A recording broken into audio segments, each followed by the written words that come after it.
of Cricket Predictor. We're coming to you live from Sharjah. It's the Cornish area, you get the skyline, but more importantly, you get an inside view of what's expected next in the second test match. Well, we've got a very dominant voice from Paul Tinnett. Welcome, Paul, to the show. I'm going to start my show by asking you, how did India plan the assassination of Australian team in the first test? Mind you, these are strong words, but the collapse was completely formidable when India was concerned. Hey, Sunil, look, mate, I'm in Sydney. We're a bit shell-shocked. We're a bit stunned here.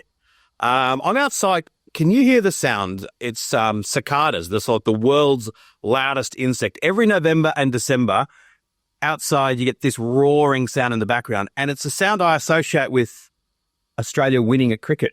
It's weird, but that we've had such a massive loss in the first test match. Now, I think India were just magnificent. And, if you're going to say, what did they do to, out-strategize Australia? If I'm going to be cheeky, they got themselves bowled out on day one.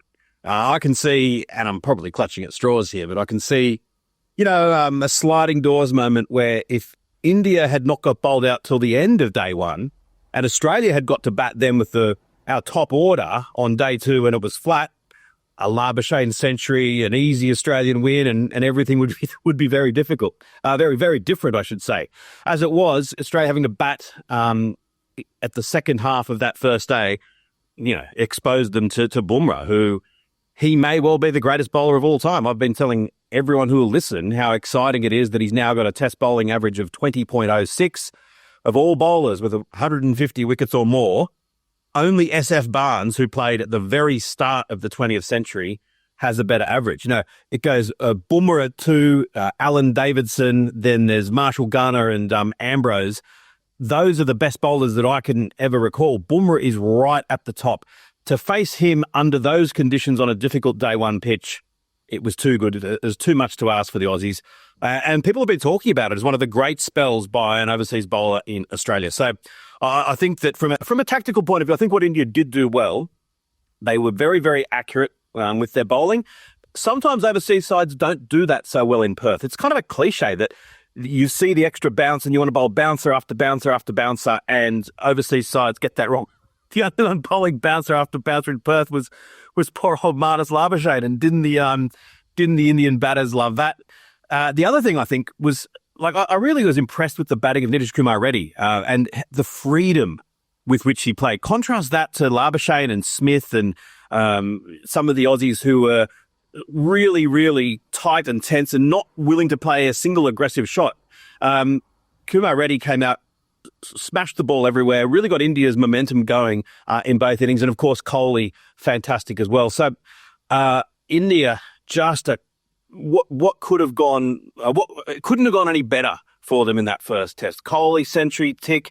Jaiswal, will he be able to handle Australian bowlers in Australian conditions? Well, 160 tick calls to mind the Tendulkar innings from way back in the early in 1991-92 when he got 100 at Perth. So I think India will play very smart. They did get the better of conditions, but that's no excuse. India were vastly better than Australia in this first test. Paul, thank you for the detailed answer on that particular question. But I move on to my second question, which is a little philosophical in nature. When India was coming here, they were called as the underdogs. And suddenly, they emerged as the Lion Kings. Do you think India did merit that tag of underdogs while they were coming in for the series?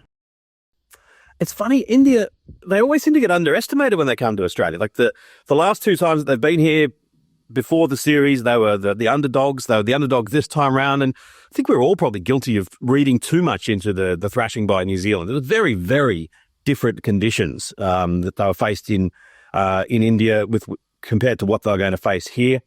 And I think we probably also, just had some doubts that India answered very, very well. Was Kohli in the form that he's always been in the past? Yes.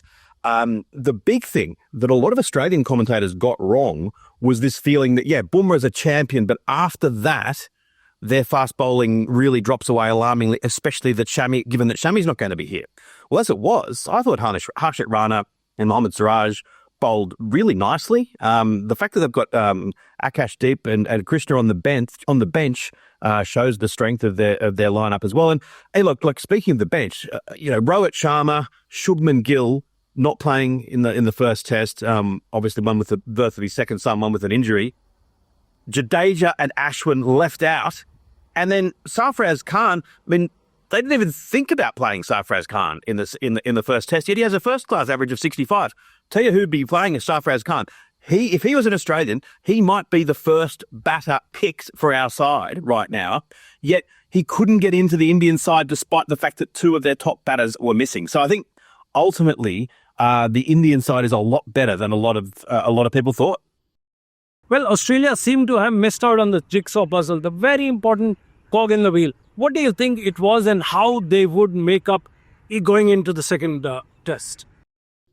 I think that the really two concerning things for me in that first test were, one, the bowling of Pat Cummins. Now, there's been a lot of talk about his preparation. He went quite light on his preparation going into the series. And there's a lot of criticism that he should have played some more cricket to get himself ready for that first test. And he is countering that by saying, in the past, we have started well because we've had extra preparation and we've really started to struggle towards the end. And they talked about that last time India were here, that the Australian bowlers got jaded towards the end and they don't want that to happen again, to which people have said, that's fine if you're going to be bowling well and finishing strong at Sydney. But if the series is already lost by then, what's the point? So I thought Cummins was quite disappointing with the ball in that first test. He's never bad. He's a fantastic bowler. And it got me to look at the last couple of years or so of his overall career. His average is now, in those last couple of years, it's around about the 28. And that's very good, but it's not at the 22 where he was kind of, earlier on in his career, I was saying he may well be, along with Glenn McGrath, the best Australian fast bowler since Dennis Lillee.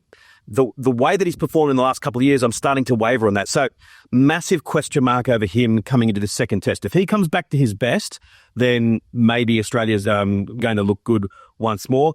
The other thing that was concerning was the fact that Smith and Labuschagne especially, and I think to an extent, I know Khawaja got out playing an aggressive shot in the second innings, but I think Khawaja and McSweeney as well, the four of them are kind of had that attitude of let's just bat time. And I think, and Ricky Ponting said it really well, on a difficult pitch, you actually have to take more risks. Because if you just bat time, there's going to be one with your name on it and out you'll go. And I think the second innings of Smith was very interesting. I thought he batted really well. But eventually he only got, 17 or 19 or whatever he made, didn't really do any damage on the scoreboard. At the other end, Travis Head, had a bit of luck, a couple of inside edges, whatever else, but got away and ended up making a really good contribution. I think that's where Australia went strategically incorrectly. And obviously Labuschagne getting 2 off 50 or something, they have to be more aggressive in Adelaide, take a few risks, and that's the only way that you're going to play. Ultimately, the only three Australians who looked half decent with the bat in the first test were Carey, Head and Marsh in the second innings, and they all played with some aggression. Australia need to do that more so in the second test. Well, it seems to be a roller coaster ride for the Indian team. Just imagine walking in with the underdogs tag and suddenly going on from the day one and to emerging as victorious in day 4. What do you think the mental aptitude and the mental approach of Indian team would be going in for the second test match today? Ravi Shastri made a really interesting point on the Foxtel coverage. And he basically said, the Indian side right now would be saying to themselves, we're better than the Australians. That we are actually, pound for pound, a better side, even in Australian conditions. And I don't want to say this, but I grudgingly think he's probably right.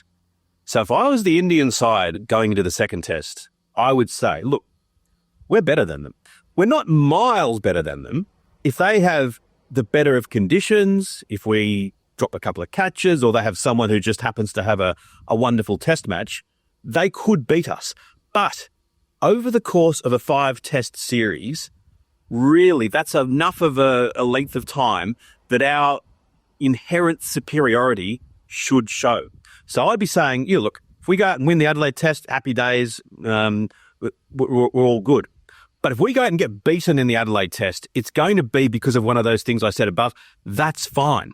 There will be a huge change in the reaction. And I've seen it so many times in test series where when one side wins, they're talked about as unbeatable. Then the next test, the other side wins, and now it's the first side that's in chaos and crisis and everything's gone wrong. They've got to say, look, if we do lose this second test, well, that's fine. These things happen. Australia have an excellent record in pink ball test matches. We've got 3 more shots at them. We only need to win, 2 of these total 4 tests to guarantee a series victory. We'll do that. So I think that's what they need to do from a mental point of view going into Adelaide. Be very calm that Australia might hit back, but I think deep down they think they're better. Whenever India loses or wins or tours Australia, Australian media has an important thing or two to say to the Indian contingent. What do you think is the major mental outfit and the mental makeup of the Australian media is today? Well, it's just been, it's been amazing. We lost the one-day series against Pakistan and no one knew that it had happened, mainly because it wasn't on free-to-air television. It didn't get pumped up. No slight against Pakistan. And I was critical of the fact that we hadn't promoted the summer enough and saying, I can't wait till the test series starts because that is on free television. That's going to get people talking. Well, be careful what you wish for.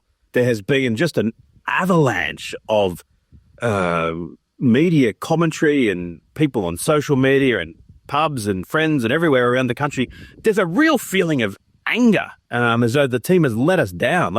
This is not meant to happen. We are meant to win at home. It's like they've forgotten that we lost the last 2 series at home to India, and it's just like a birthright that we win. But on one hand, I'm pleased because it shows that, cricket is still a massive game in this country, and I don't think there'd be many sports that we could get this level of hostility that's come out from the Australian public as a result of that first test loss. Part of it's a little bit over the top as well. And the one thing that really irks me is I like the fact that this side play with some grace. And, younger viewers might not realise that probably until throughout the whole history of cricket until maybe the 1970s, the Aussies were always known for their sportsmanship and their good grace. And they were really nice people, but played very, very hard on the field. That sort of changed with the whole sledging and aggression that took place. And I think, A, it doesn't work, and B, it just makes us look boorish and unpleasant. And I always sort of look, Roger Federer, he didn't need to sledge, he just played beautiful tennis. That ultimately, cricket's a game about hitting the top of off stump and seeing the ball early and hitting it well. If you start sort of engaging and sort of sledging, it doesn't work and you just look stupid. Yet there are plenty of Aussies who are like, we've got to go back to the days of the tough guys, Warney and Ricky Ponting and Steve Waugh and these guys. They were, tough men. They wouldn't smile at the opposition. There's a lot of criticism of their body language. There's even been people angry that Pat Cummins has made the occasional very gentle remark on social issues. Like, these guys, bring back the tough, hard drinking blokes of yesteryear and let's really get into them. And I just think that is so misguided. If the Australians come out in the second test and start sledging the Indians, it would just look stupid and it's not going to make us play any better. And I don't think that they're going to do that. But I have criticism of some of Pat Cummins' on-field tactical decisions, but I think that I really do like the fact that the Australian side play with a lot of grace. And I think that what the Australian media reaction and public reaction has missed is that, as I said at the start, pound for pound, it may just be that India is a slightly better cricket side than Australia. And I hate to say that, but I think it's true. Well, media seems to have taken an important stance when it comes to the Indian contingent, whether it's Indian media, Indian people, fans, or the Indian cricketers. Now, what do you think is the current stance of the host broadcaster in the entire series? That's a very interesting question. I've been really interested in seeing a lot of the Indian reaction to the Fox coverage because you guys are getting the Foxtel commentary team and all the production values. And a lot of Indians have been saying how good it is. And I think that maybe that's Australian cricket has prided itself on the high quality of its broadcast ever since Kerry Packer took over in the late 70s, because prior to that, it was on the ABC, the national broadcaster. They only had the camera at one end. They didn't have many cameras. And he was like, let's bring it into the 20th century. And he really went berserk and improved the quality of the coverage of cricket. And ever since then, Australian fans have kind of demanded that. So I think that what you're seeing is the result of that. And the fact that Foxtel are in a war with Channel 7, the free-to-air broadcaster. So the strange thing is, around the world, you're all getting the Foxtel coverage. And we do get that in Australia, but probably 80% of people in Australia are actually watching it on the free-to-air broadcaster Channel 7. And the one thing that I kind of don't like is the fact that that has diluted everything. That there are some fantastic commentators on 7 and there are some fantastic commentators on Fox. There are some, not so good ones as well. David Warner has really polarized opinion on, I don't think he's quite as bad as a lot of people make out, but is he good enough to be on Fox's coverage? He does bring some interesting insights of a recently retired Test player. But I prefer broadcasters who may be a little bit more eloquent than he is. But that's my disappointment that on Channel 7, we have some excellent ones, Ricky Ponting, Tim Lane, Alison Mitchell. Those last two are probably not names that are all, well, certainly Tim Lane is a name that's not familiar to probably many Indians, but he's a fantastic broadcaster. And I wish that they could all condense it and have just that sort of combined effort. Sonny Gavaskar as well. He's out here causing all sorts of ruckus. He's making some wild claims around the fact that Josh Hazlewood's been omitted because the team are angry at him, which I think is completely not true. But it's box office. It's good for entertainment, and I think it'd be good if if he and Ravi Shastri were in the same box. It's a pity that one's on 7 and one's on Foxtel and one's on 7. So. Yeah, it's a very, it does make me yearn for the Channel 9 days when it was all, magnificent from Tony Gregg, Bill Laurie and Richie Benno and Ian Chappell, and it was like everyone was watching the same coverage. But still, I think both sides do a pretty decent job. Well, these were hard facts coming to you straight from Sydney and from our guests who were looking into stats and analysis exclusively for Border-Gavaskar Trophy. Keep watching NewsX. We'll be back after a short commercial break. Don't go anywhere else.